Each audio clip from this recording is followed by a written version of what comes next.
Hello everybody! Today we're attempting yet another challenge run. Some of you really enjoyed the no-hit run on Persona 3 Reload, which was my first challenge run ever. So this time we're taking it to Metaphor ReFantazio. Yup, same but different.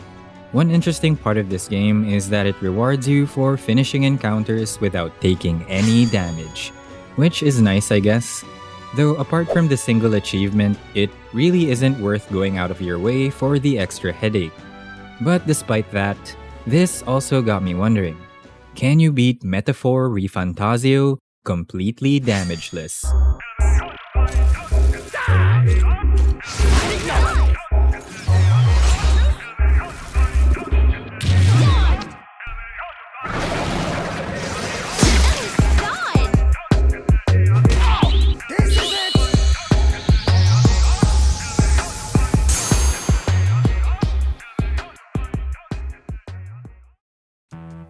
The rules of this challenge are fairly simple.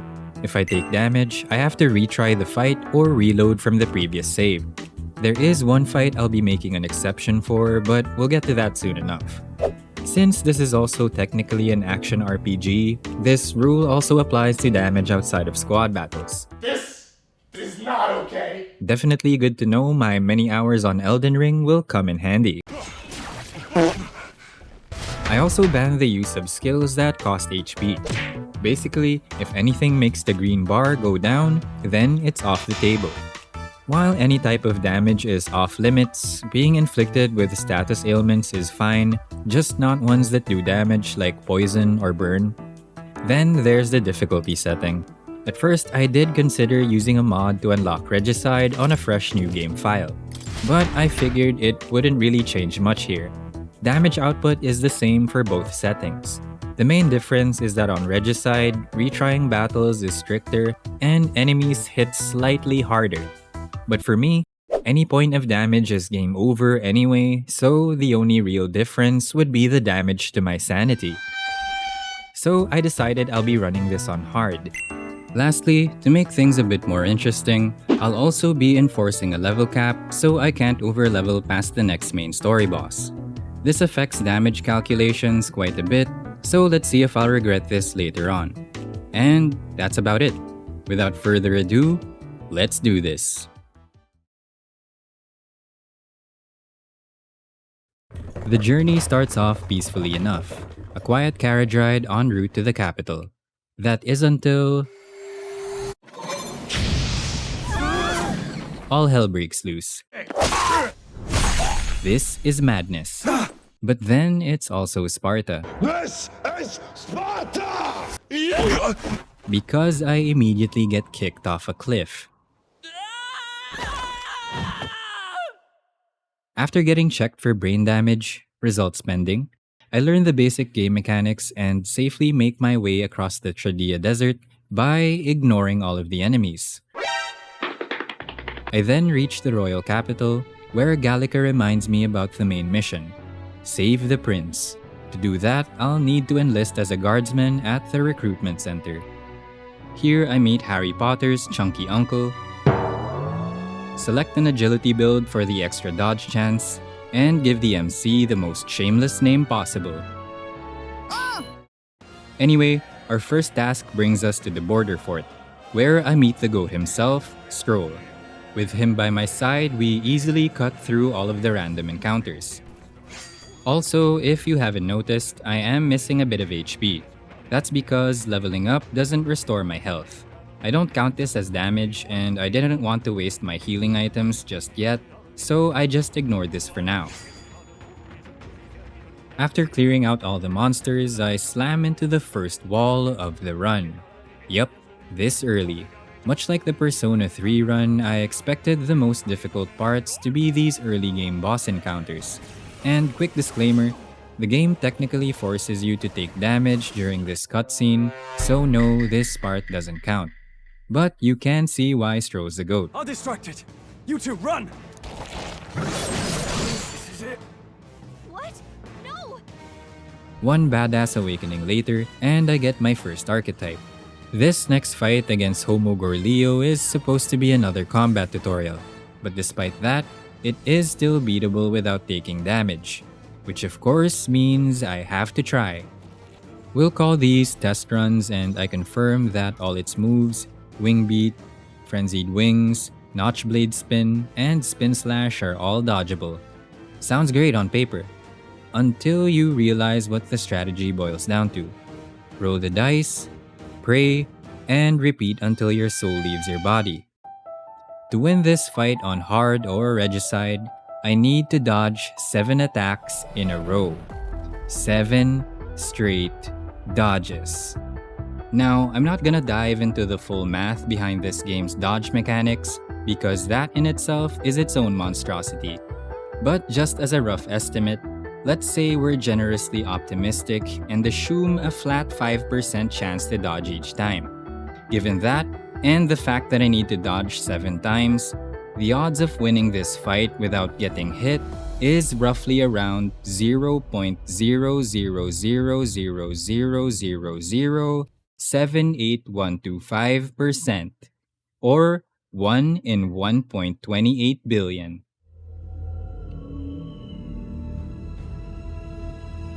What? Yeah, there's just no way that's happening. Fun fact, I'd have better odds trying to win the lottery. Trying to do this fight damageless is literally Moomin Rider trying to take on Deep Sea King. While I may have little to no chance of victory, I'm aware that I have no chance of beating you. I'm stubborn, so I try. It's not about winning or losing.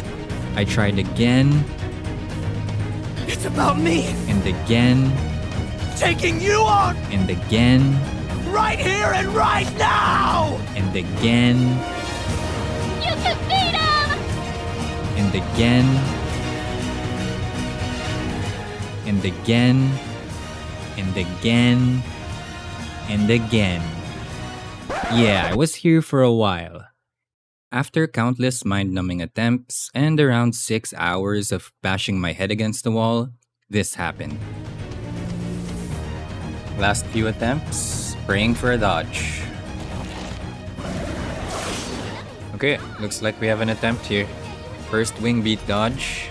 Are you okay? Unfortunately, it's gonna take a lot more than that. Dodge number 2, please. Nice. Come on, RNG gods. Bless me. Alright, it's gonna heal here. Hopefully it follows up with the physical.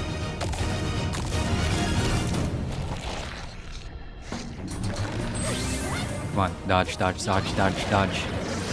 No way. 3 in a row? They could get you with I'm starting to believe now. eating its own fruit. Alright, we'll go for the wings and then the body.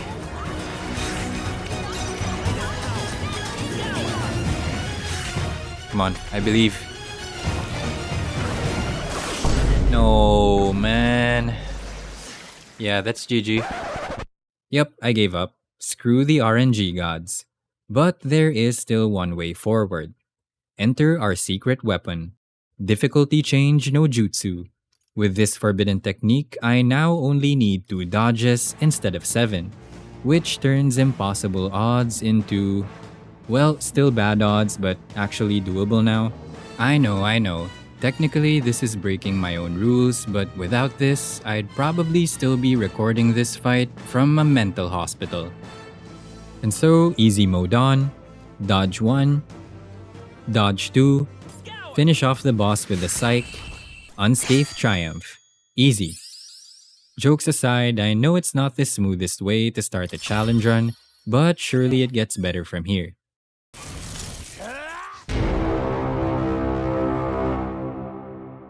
Shortly after, I meet up with Grius, switch the difficulty back to hard, and get thrown into another tutorial. You see, our dear protagonist here, now with the Seeker, is weak to fire, and enemies just love to exploit that juicy weakness. In this fight, the enemy soldiers will target the MC on the first turn, so we do what the game normally wants us to do. Guard to negate the weakness, reduce the damage, and be on with their day. But guarding is for the weak. So we gamble on RNG instead. Yay, I guess. Oh, sh. Here we go again. Not sure how much starting off with the agility build helped, but here we are. Our odds are a bit better compared to the Gorlio fight, and to win we'll only need 2 dodges. Not too terrible until I realized that retrying this battle would be pure mental torture. The protagonist pretty much dies instantly, which normally isn't an issue since I can press R3 on my controller and retry the fight. The problem is, Stroll and Grius are still currently controlled by the AI, so I either have to watch the fight play out or Alt F4 and reload from the previous autosave. Since the latter is much faster, I go with that.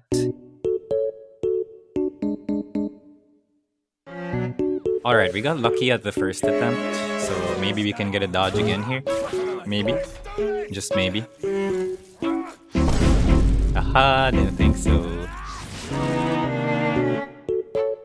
I'm seriously hoping this won't take too long.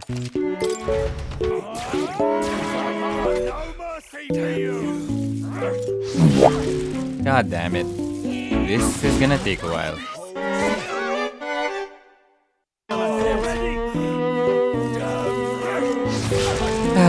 2 hours later. Bruh. 2,000 years later. Prayers up. Yes! Nice dodge. We need one more though. We're not clear yet. Let's see it. Please, please, please, please, please, please, please, please, please, please, please, please, please, please, please, please, please. Bruh. 3,000 years later. Damageless, damageless.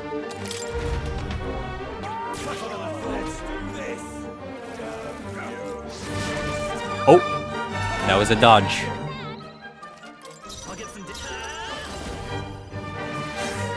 Please, dodge this. Do it! Do it! So much later that the old narrator got tired of waiting and they had to hire a new one. What's that? Seeker! I think something's coming! Come on, come on, come on. Nice.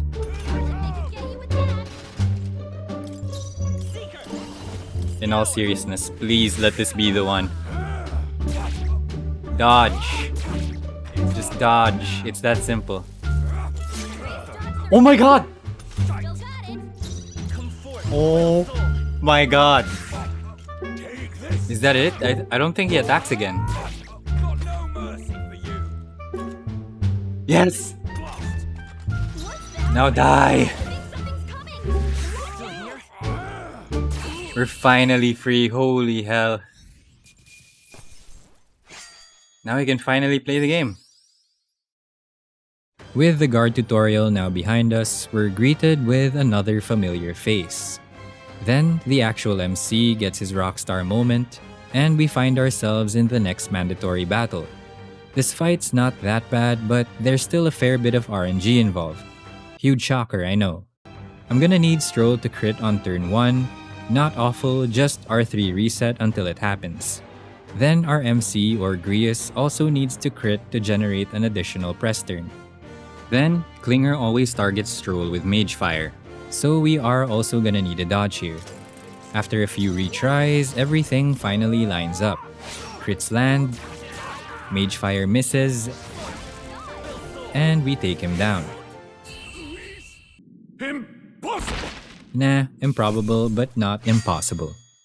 Afterward, we finally unlock Academia and the ability to swap archetypes. I switch everyone over to the Mage, grab the DLC for a little Atlas-approved time save, and everyone learns Blizz before heading into the Nord Mines. Proceeding through the dungeon went smoothly enough. A few unfortunate hits thanks to my insane action RPG skills, but we don't talk about those. I made it to the safe room and purchased some weapons and ice chunks from the vendor conveniently standing outside the boss room. Thanks, random merchant guy. Next, we face the human bird boss. Nothing I can't handle though, since the boss is weak to ice.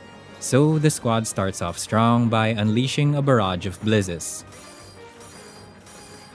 Then the boss spends his first turn to charge and target the front row with Bonfire of Vanities.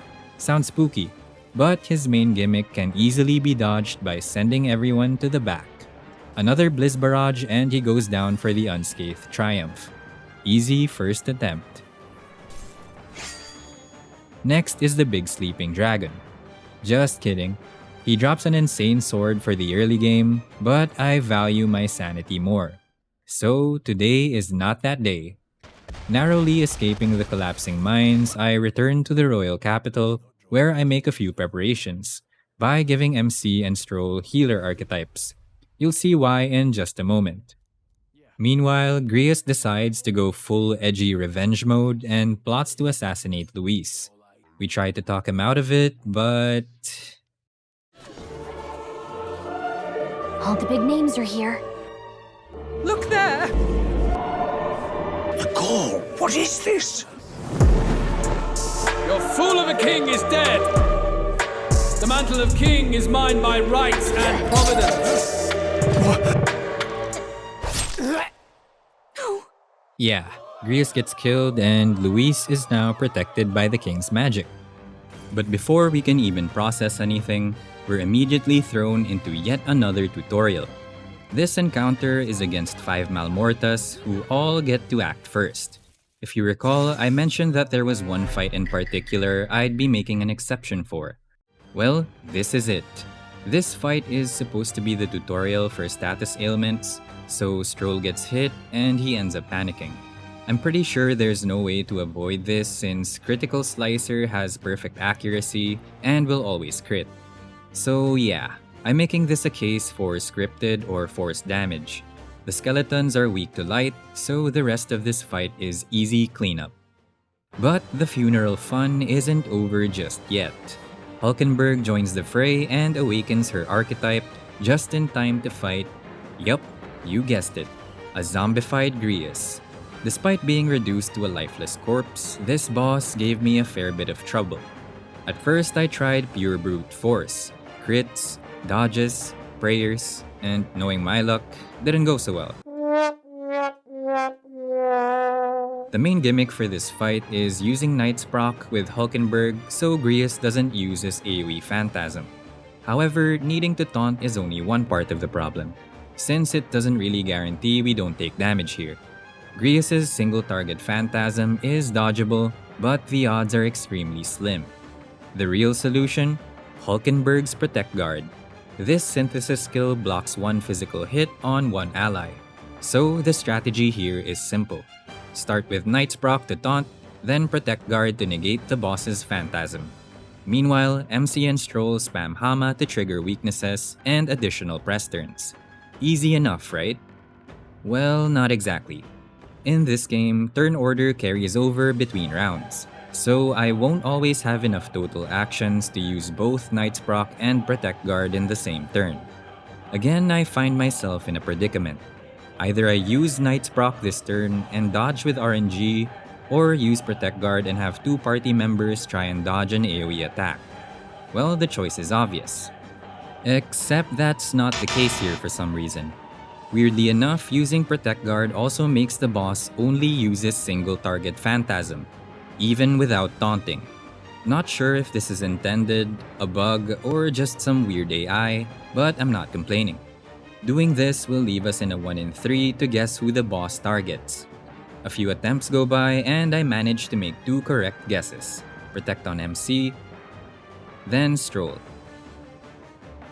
In the next round, the boss goes down and we get the sweet, unscathed triumph.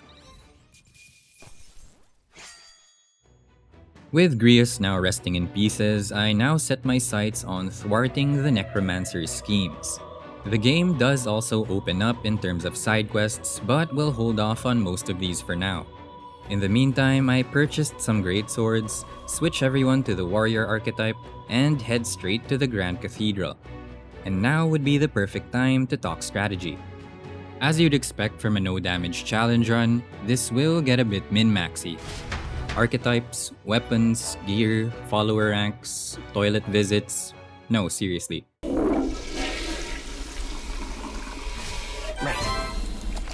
To minimize the risk of taking damage, fights need to end fast, ideally within the first 1 or 2 turns.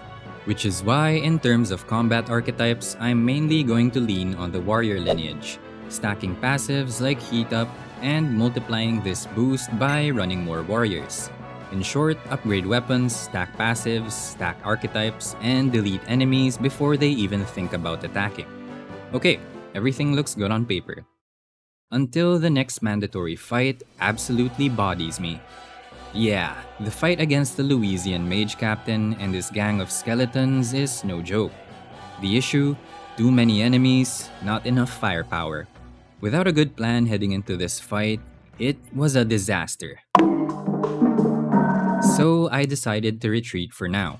I backtracked to grind a few levels by going in and out of academia. I mainly farmed these dog packs in a loop just outside the safe room. Also, MVP goes to the mage archetype to recover everyone's MP.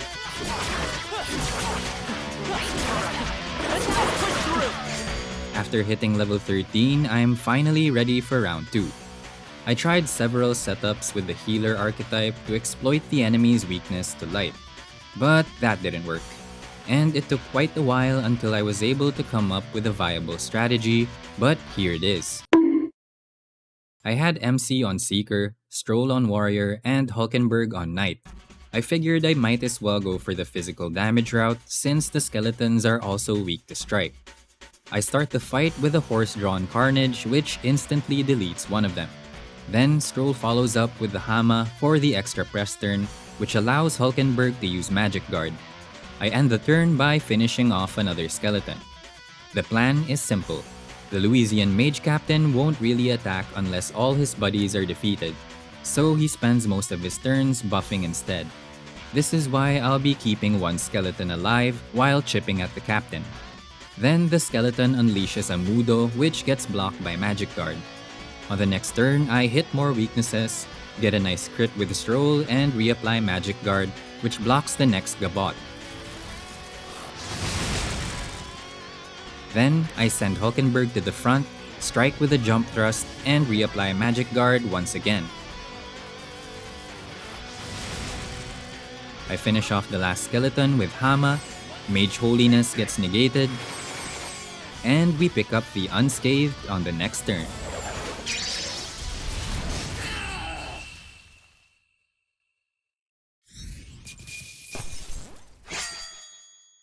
The next mandatory fight we face is this pack of floaty eyeball things, which we easily defeated with The power of light!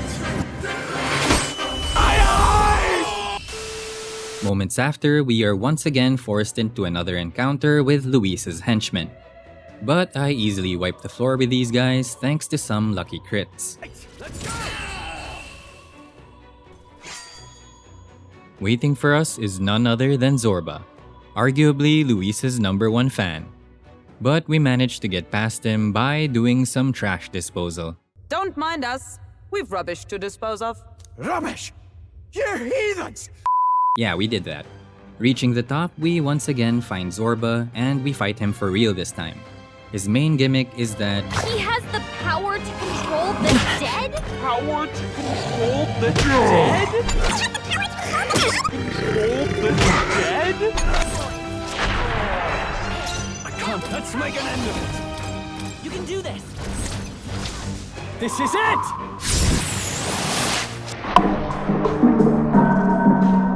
Control the dead? I firstly wanted to see if we can end this fight in a single turn, so my first few attempts were just me fishing for the right RNG. To improve my odds, I spent all my Magla to inherit Diligent Discipline from the Brawler. This will drastically increase my crit rate by 20% with 3 warriors in the squad. Zorba has 2500 HP, and lo and behold, 2 crits with Peerless Stone Cleaver, and we easily pass the damage check.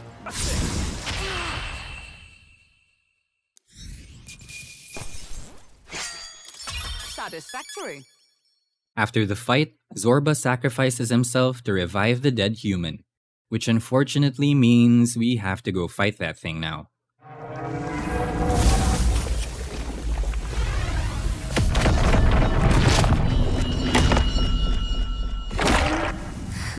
I will end this here! It's coming! Look at the size of that thing. And now we face the giant human egg monster, or whatever that thing is. The body is weak to strike, which I exploited with horse-drawn carnage. Stroll then breaks the shell and then the boss loses his balance. Then we have some time to wail on the heart while he's down. After regaining his balance, we have to deal with one of the main gimmicks in this fight, the classic WoW Gank Squad. Since this does AoE damage, it'll be very hard to avoid getting hit by this one. One option I have is to try and take down the assailants before they can attack. But after the boss goes down the first time, he'll start using Soul Scream, which gives him... Yeah, we don't want him to do that. So the best way forward is to try and kill the heart as fast as humanly possible. I fall short of damage a few times, but in the end, I managed to take down the heart with the help of some lucky crits and fire fangs which I got from farming all those dog packs.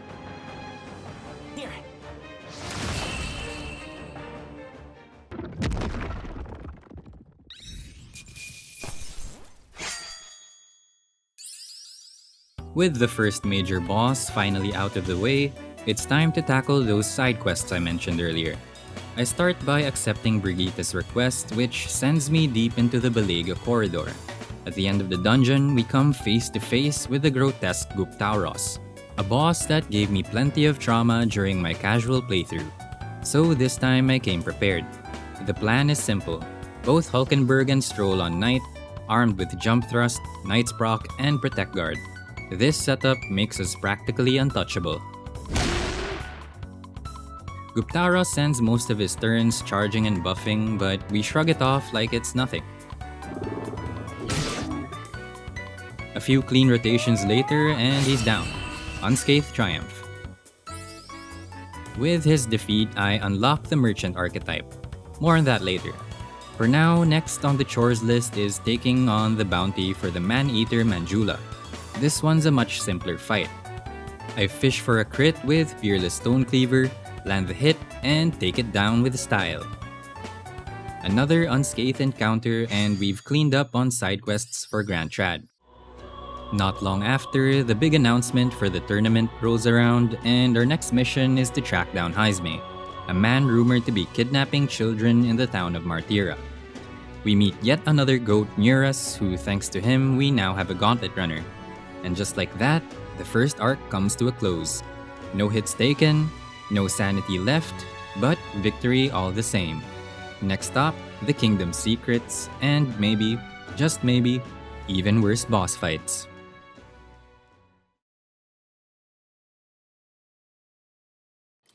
Along the way, our trip gets interrupted by a mandatory duel with Monk Captain Godot, aka Mr. Clean himself. We won't actually be fighting him though, since he's also protected by the king's no touchy-touchy magic. So the job is simple. Give his two lackeys a good old beatdown. These guys are weak to wind, but with some good RNG, they easily go down to the combo of Peerless Stonecleaver plus a slice of stale black bread. After a long trip, the squad lands in the town of Martira, where we can finally sit down and have a nice meal of... roasted larvae of the giant sandworm. It's Martira's culinary speciality. Oh, good. Larval innards. delicious. Looks great. In slightly more important matters, my first priority is unlocking the Faker archetype with Alonso. Unfortunately, I messed up and somehow forgot that it requires rank 2 imagination to start the side quest. And we've got 3 days until the hunt for Heisme begins, and the side quest Alonso makes you do takes a minimum of 2 days to complete. So yeah, no Faker in time for the next mission. Could I reload an old save? Sure. Will I? Probably not. Let's just see how bad of an idea this turns out to be. In the meantime, I knock out a quick side quest, boost my imagination by reading on the Gauntlet Runner, and start Alonso's quest later on that evening. The next morning, it's straight to business. If we take on Alonso's side quest right away, we get the pleasure of facing up against Goddard, who, let's just say, doesn't make the best first impression. What's your problem? Tax the young, bankroll the elderly. You. Let's make an end of it. Let's do this. 2 crits later, and he's gone. Exploring the abandoned tomb went without a hitch. The big bad boss waiting for us at the end is the Trove Imitech. This fight isn't difficult at all due to the power of...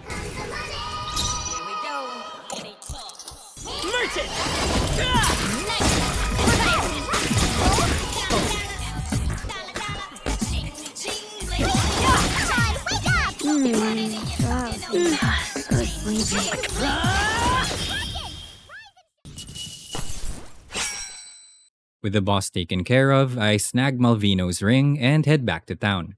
As much as I would like to turn this quest in ASAP, waking up the next day immediately forces me into the next mission, and into a fight with a giant sandworm. This fight was one that I was slightly worried about, but luckily we only need to reduce its HP to below 20%. A few retries, some RNG blessings, and 2 clean crits are all that it takes to bring it down just below the threshold. Cutscene gets triggered, we get swallowed up, and we find ourselves inside the belly of the beast. There's a lot of shiny items lying around, so naturally, I go for them. Bruh. Or not, I guess. Luckily, there's a path that doesn't involve me rolling around in gastric acid. Otherwise, the run would have ended to a digestive tract. But that's not the only thing that smells fishy around here. The next mandatory fight is against Mr. Fishy Fandango, and if you've played this game, or SMT3 for that matter, you probably already know how this one went. Menorah, beckon me to the battlefield.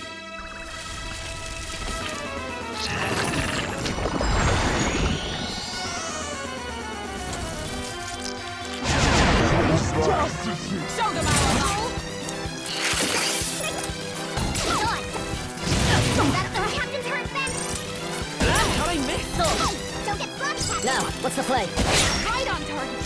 I Blade and head. Hulkenberg, hold yourself together. I missed. Don't get floppy, Captain. Hulkenberg. Now. Roll. You gotta aim better, Hulkenberg. Hold yourself together.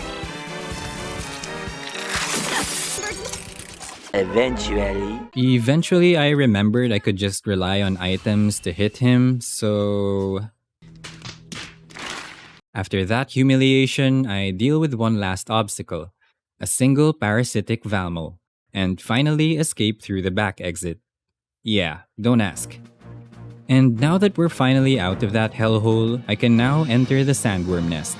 Inside, the group confronts Heisme, and normally the fight with him isn't an issue. But he always goes first and gets a free hit in on our MC. As you'd expect, the only option here is to R3 reset and wait for a dodge, which honestly took quite a while to get. Nope. Nope. Nope. Nope. Nope. Nope. Nope. Nope. Nope. Nope. Nope. After that, Heisme goes down pretty easily. Nope. Just kidding. I fell short of damage thanks to no crits. Many more attempts later, and we get the dodge and the crit to get past the first fight. Heisme retreats, but let's just say the team comes up with an interesting plan to catch him. Heisme! Come out! Show yourself. Hey! Big ugly sandwormy human thing! Even Hulkenberg wouldn't eat you! Gasp! Rejected by Hulkenberg! The ravenous, all-devouring she-beast of the Knight's Order! Is this what we've come to? Draw steel. This next fight is just a repeat of the last one, and thankfully the RNG gods go easy on me this time. I get a lucky dodge and a crit for yet another unscathed triumph. After the fight, we find out that Heisme may not be as guilty as it seems. As it turns out, our culprit is... A ghost. Hey! Just kidding. We find out that Morris is actually the true culprit. In his pursuit, Heisme gets his badass awakening and joins the squad. Shortly after, I finally unlock the Faker archetype, and with that, we're ready to enter the next dungeon. Progressing through the castle went smoothly, apart from the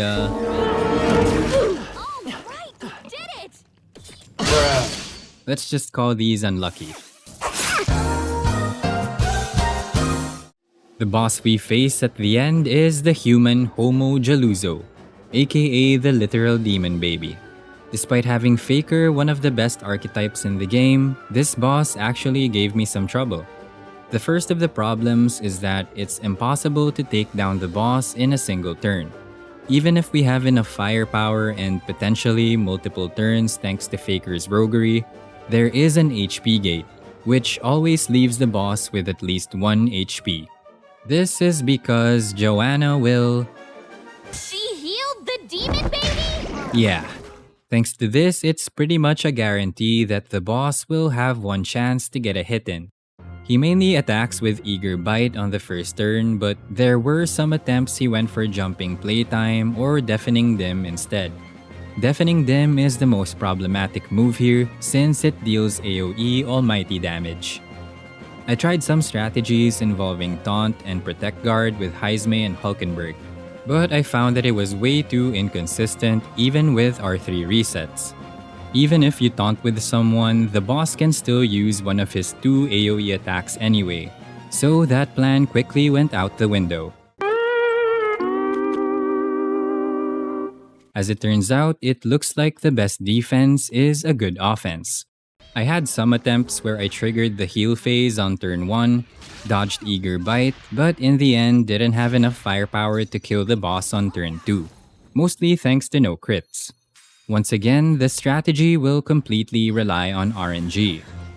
It looks like my best shot at beating this boss damageless is firstly to try and trigger the heal phase right from the get-go. I gave Heisme my best weapon and have him fish for a Stone Cleaver crit on turn 1. This is so I can maximize my turns and only consume a half turn with Faker's roguery on MC. I get an additional 3 turns and Stroll lands the second crit on the boss. I then use Hulkenberg and Heisme to debuff the boss's hit and evasion with the use of a blinding rope. Once again, I get lucky and hit the 10% chance for an additional 4 turns, which I use to land another crit with Stroll, leaving the boss at 1 HP. I end my turn by saying my prayers to the RNG gods and further debuffing the baby's hit and defense.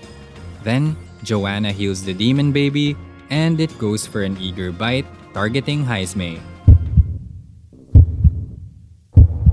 And misses. Finally, with the stars aligning and Jaluzo going for the best target, we easily bring him down on the next round with the help of Faker's roguery and 2 more Peerless Stone Cleavers.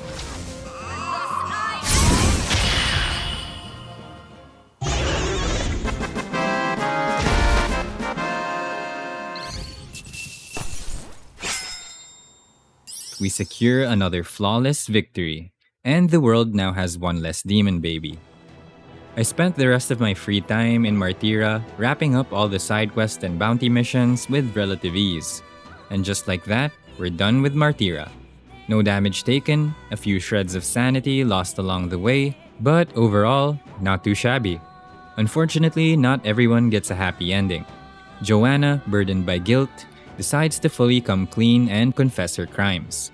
So, the next stop, Port Brylehaven, home to the ocean breeze and perhaps even worse boss fights.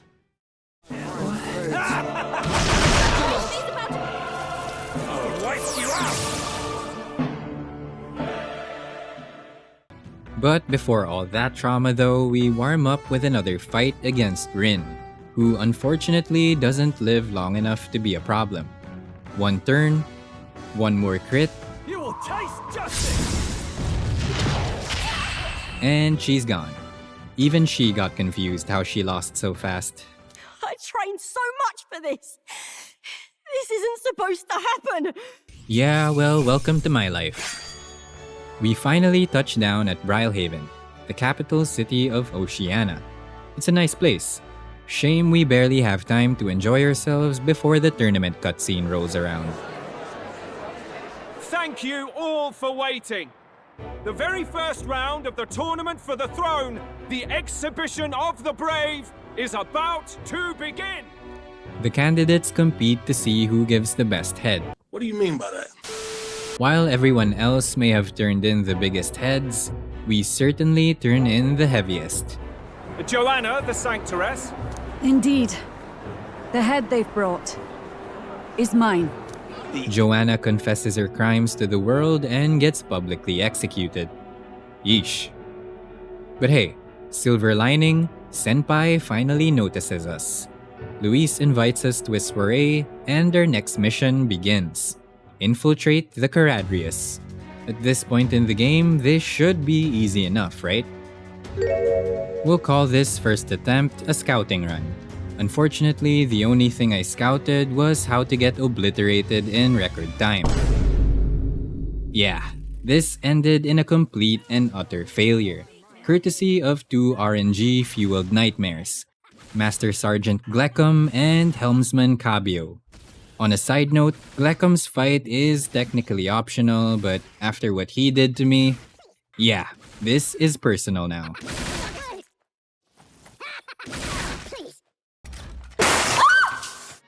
The problem is that both of these guys always act first, and they both open with AoE attacks.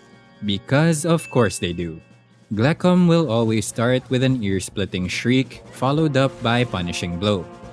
Helmsman Cabio, on the other hand, is way worse since he starts with Mage Almighty, which, as the name suggests, nukes the team with AoE Almighty damage. And me, no good gear, no good archetype resistances, no pre-fight buffs, and no hope of victory. And so my only strategy? Pray to RNGesus that all 4 party members dodge on turn 1. Statistically speaking, I'd have better odds dodging taxes. I'll wipe you out! So yeah, this scouting run went as well as you'd expect.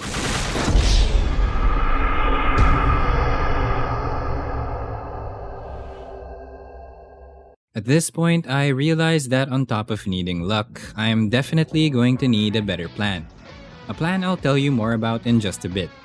Because before that, we're gonna need to do a fair bit of grinding. Yep, it's that time of the run. We strike first! Give them a fight!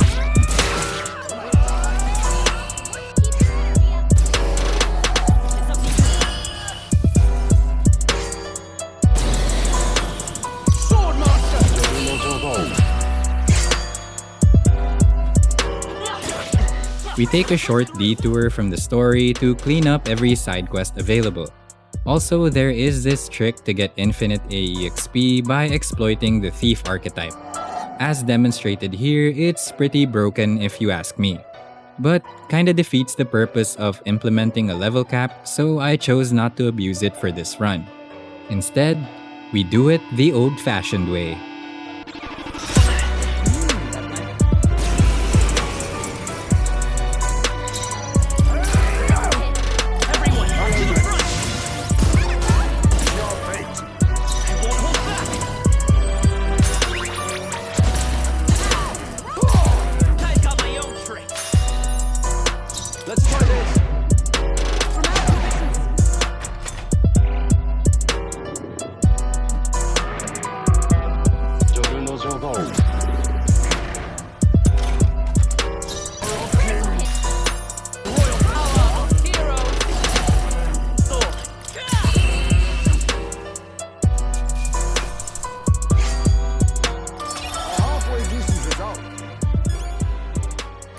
After taking down all the side quests, it's time to go over the game plan for the Caradrius mission. Since we have no choice but to rely on dodging, there is one skill in particular that can save us. A little something called Shadow Dwellers. Nope, wrong ones. I'm talking about the passive skill from the Assassin lineage. This skill functions the same as Heat Up from Warrior, but instead boosts our evasion by up to 30%. Yup, Never thought this passive would come in handy, but glad it's available at this point in the game. Aside from that, I also purchased some garlic aromatics from the magic shop to counter Glecom's ear-splitting shriek. With that, it's time for some revenge. Sergeant Santh goes down instantly. Next is Glecom. I instantly noticed the difference with our newly learned passive. The odds to succeed aren't too terrible, but it did take me a couple of tries before the stars aligned. 4 party members dodge punishing blow, and we send Glecom straight to the Shadow Realm. To assert dominance, I also challenged Seba, who doesn't really do much aside from spamming Reflex, which, oh no, whatever shall we do about this? And finally, the fight with Helmsman Cabio. Again, same deal as the Glecom fight. Took quite a few more retries, but we managed to perform the legendary quad dodge and defeat the boss in a single turn.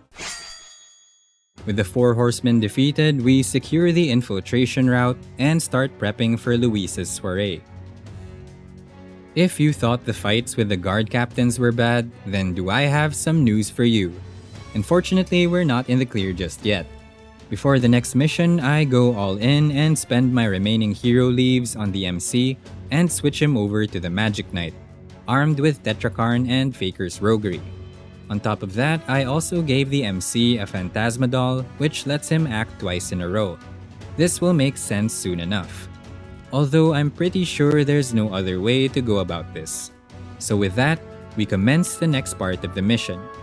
The rest of the squad attends Luis's soiree, while I sneak away to steal the Krabby Patty secret formula. Along the way, we run into Juna, who drops the "I was a double agent all along" plot twist. Yeah, definitely didn't see that one coming. Unfortunately, Glodell catches us snooping around, which means, yep, boss fight time. There is this cutscene before the actual fight where the game forces you to literally do nothing while his dog attacks you, so no, this part also doesn't count. Juna then gets her badass awakening and joins me for the next fight against the Hound. This 2v2 against Glodell and his doggo was actually pretty tricky to figure out. The dog Hector is weak to wind, but we really only need to take down Glodell to end the fight. Sadly, my first few attempts failed because I focused Hector down first, giving Glodell free rein to use his magic attacks. If we keep Hector alive, Glodell will prioritize buffing and healing his dog instead. However, there is still some RNG involved, since he can still go for his magic attacks anyway. Because of course he would. My strategy here is simple. I mainly relied on generating more turns with Faker's Roguery, reflecting with Tetrakarn, and taunting. My primary source of damage for this fight is Magic Knight's Hammer, a synthesis skill with Masked Dancer which inflicts a one-time weakness to Elec. A pretty MP-intensive strategy, but it's my only shot at beating this damageless. Juna supports me by generating more press turns with Cyclo and the use of items like Tornado in a bottle. Give it all you got! Come on. In the end, I nearly run out of MP, but after a few clean rotations, and of course with the help of Lady Luck, Glodell the Hound gets put down for good. Get after it now!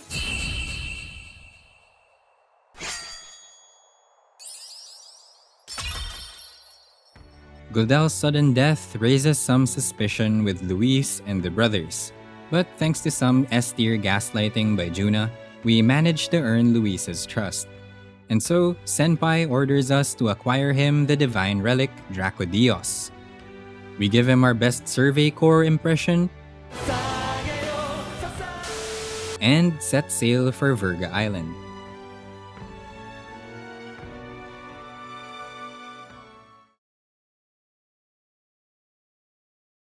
After everything that went down at Brylehaven, I think it's time to relax and unwind with some good old fishing.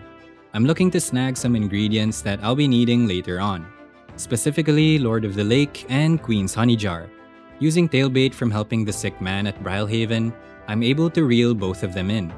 We don't have the recipe to make use of these just yet, but this is probably the best time to start hoarding these. Unfortunately, it wasn't all smooth sailing. Just when we thought we'd earned some nice R&R, the ocean decides to throw hands. Or, well, tentacles in this case. Say hello to Daikaiju Homo Sabara. He's tanky and has an arsenal of AoE moves that will make you question your life choices. So, I had to go full tryhard. Faker's Roguery, Formation of Vigor, followed up by a huge crit from Stroll and Bakarakarn from Hulkenberg to start things off. Heismay also scores another crit and I round out the turn with a taunt from Stroll. Again, there is some RNG here. If the boss goes for any of his AoE attacks, it's a reset. Luckily, it goes for Torrential Breath, which gets reflected back at its smug aquatic face. Things get a bit dicey when Hulky whiffs a crit and the boss nearly gets a second turn, but Heismay clutches up with Gold Attack, giving me the extra turn needed to finish him off. Barely survived that one, but a win's a win in my book.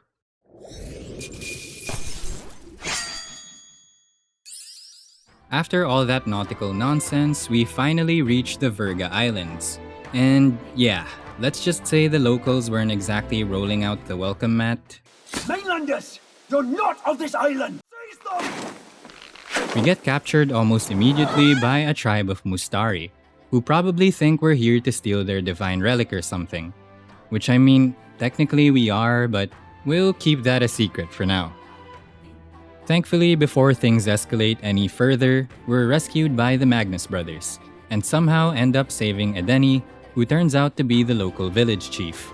He then fills us in on the situation.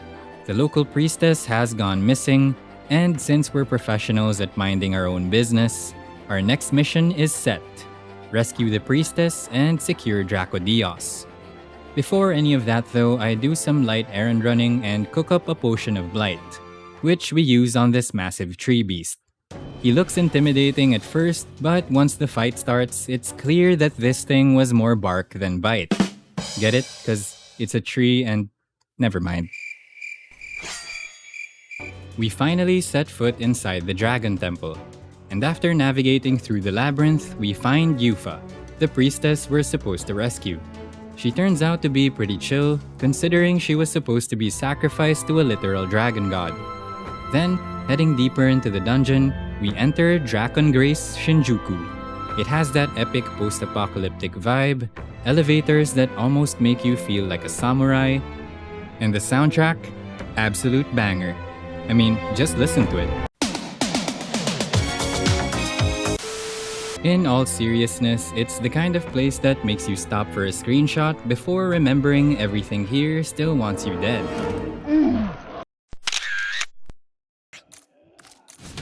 Speaking of things that want you dead, there is this mandatory fight against Homo Flamio, but it really wasn't anything too special. Few crits later and he's Ash.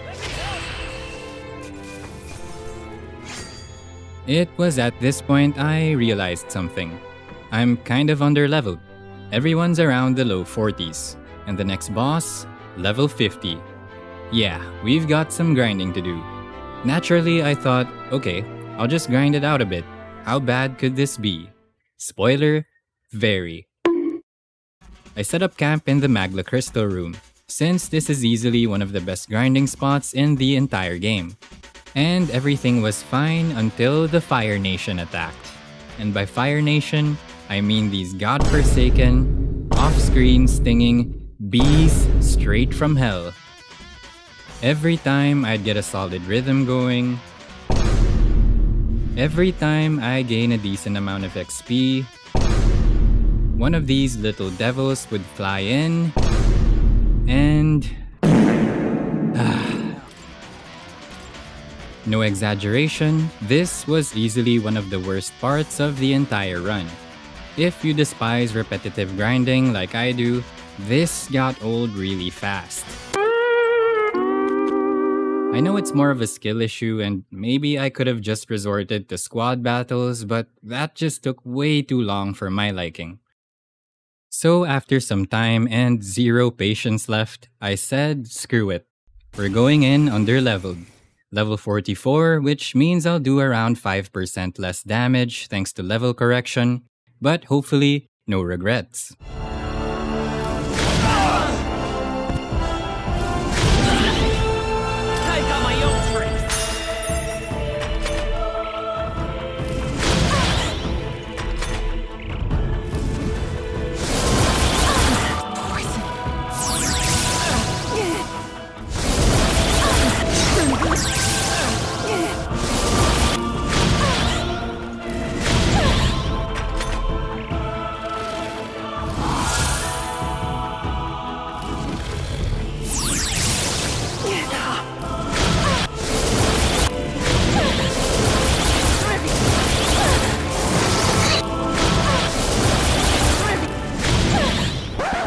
Yeah, maybe there were some regrets after all.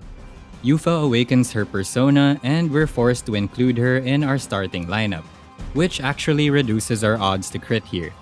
We can switch her out, but her wind magic does deal some pretty good damage, so I let her stick around for this fight. Also, maybe I just really wanted my favorite character to get some more screen time, but I digress. To be honest with you guys, this boss really wasn't anything too complicated. But again, this did devolve into another massive RNG fest. From the boss using Megiddo, tail swipes, and breath attacks coupled with the fact that I was slightly underleveled made this a bit trickier than it needed to be. The moves the boss uses are mostly random, even with taunts from Heisme. We're mainly baiting out Poison Scratch, which gets reflected by Tetrakarn. Thanks to some good RNG with Faker's Roguery, I'm able to keep a good rotation going. I also keep the boss constantly debuffed, which will make him use Dekunda to remove them. Homo Margo resists slash damage, but we're still able to chunk him down with Crimson Moon Sword Art and the help of Yufa's Eagle Lion. Then comes the boss's second turn. As expected, he uses Dekunda to remove his debuffs and follows that up with Tarukaja. Really? After that, he goes down in just 3 turns. Dragon God, how about you drag these nuts? Immediately after, we face Homo Margo, who doesn't really pose much of a threat. As long as you keep him debuffed, he'll waste his turns resetting buffs and debuffs back to neutral. And so with the combo of Formation of Vigor to buff, Corrosive Acid to debuff, Crimson Moon Sword Art, okay, maybe not that, and Gold Attack, the boss quickly goes down and we get another sweet, unscathed triumph. To ever greater heights! After all that divine debauchery, it's time for a victory party. I decide to spend some bro time with Stroll, who ended up giving me his long, legendary sword. Ha! Gay! The team celebrates by eating the local fruit, which, let's just say might have been a little too local. What is this fruit? You see, in old times, old long times ago times, people... Either way, spirits are high, and I clean up the rest of the side quests here. And with that, and the Divine Relic now secured, our next stop, Altabury Heights.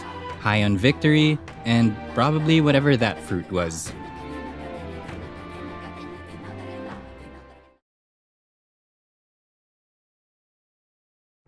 Our next mission is set. Give Luis the fake relic, use the real spear, and finally assassinate him. Easy plan, simple execution. What could possibly go wrong? In fact, nothing. Everything goes pretty well. The fake Draco Dios passes inspection, we infiltrate the Opera House together with Yufa, and with everyone distracted, we send Luis to the Shadow Realm.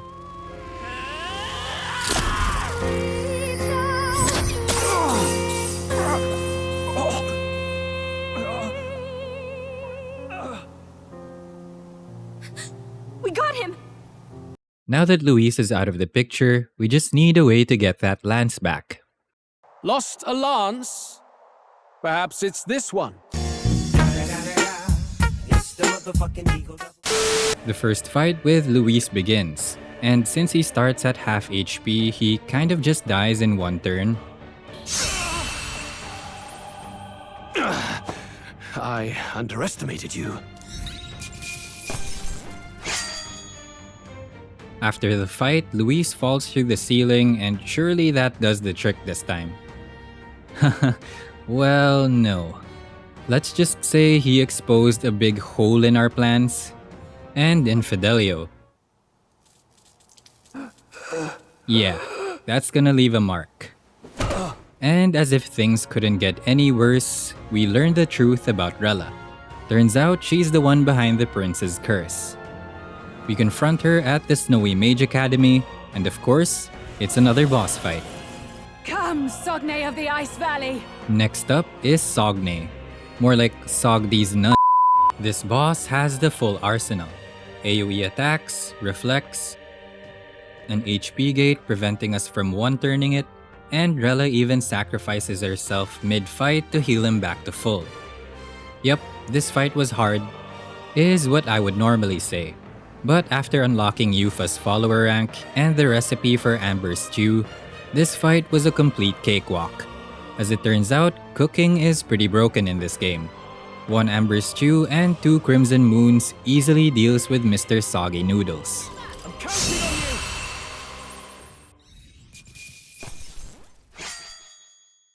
That'll do. After all the tragic events that went down, I clear out some more side quests and take out the rest of the remaining candidates, who at this point don't really pose much of a threat.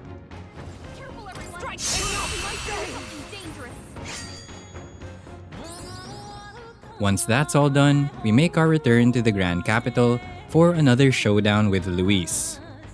The second fight with him isn't anything too special, since Amber Stew followed up by Samurai Shenanigans easily gets him below 25% to end the fight and trigger the next cutscene. Despite the actual encounter being a breeze, Luis still has some tricks up his sleeve, turning our MC into a dreaded human. With no choice but to retreat, we head to the ancient Elden Sanctum, where plot twists are made and all is revealed. Surprise, surprise, it turns out I was the will of the prince all along. I see what you did there, game. Oh, and the mysterious voice? Just our disembodied magic mom. Luis, also an Elda. After all the plot dump, we finally unlock the prince archetype, which I immediately max out before the next fight. Then, I take my royal butt outside to settle an old score. Remember Homo Gorleo, the one who ended this challenge before it even began? Well, consider this as royal payback with interest.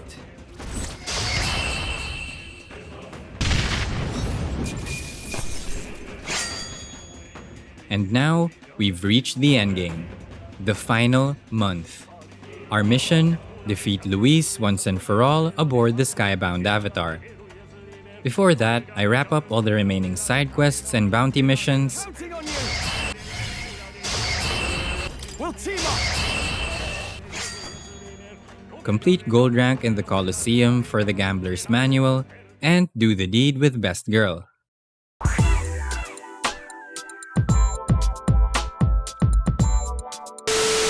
With that, I'm able to max out all my follower ranks. Somewhere along the way, I also unlocked the recipe for the Sublime Spoonful.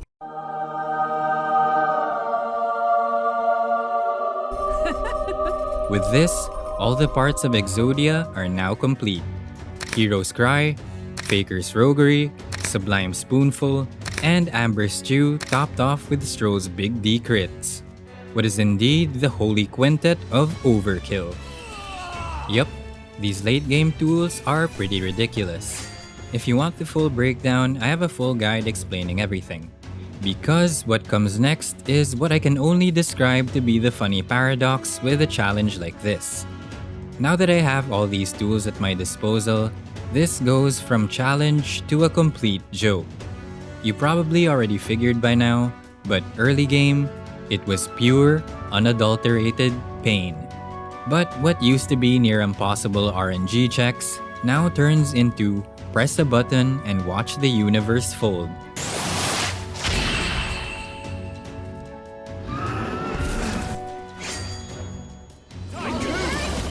Each of these late game bosses gets deleted faster than you can say Trial of the Dragon. And Elegy of the Soul, more like Elegy of Get Dumpstered in a single turn. Satisfactory. Then comes the final dungeon.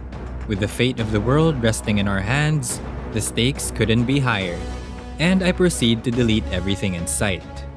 Zorba, back to the Shadow Realm. Luis 3, more like Luis gone in one turn. Our very own novelist Dad Moore, same story. And now comes the final fight. To put it simply, Luis's final form was basically an interactive cutscene where I press buttons for the cinematics. And just like that, we've reached the end. So, can you beat Metaphor ReFantazio completely damageless? I'd say, yes you can. Well, apart from this fight, and this fight, but hey, we don't talk about those.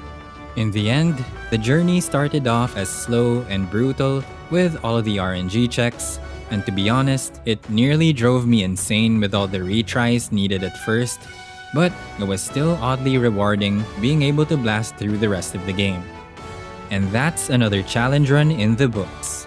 If you made it this far, don't forget to like and subscribe, and I will see you on the next one.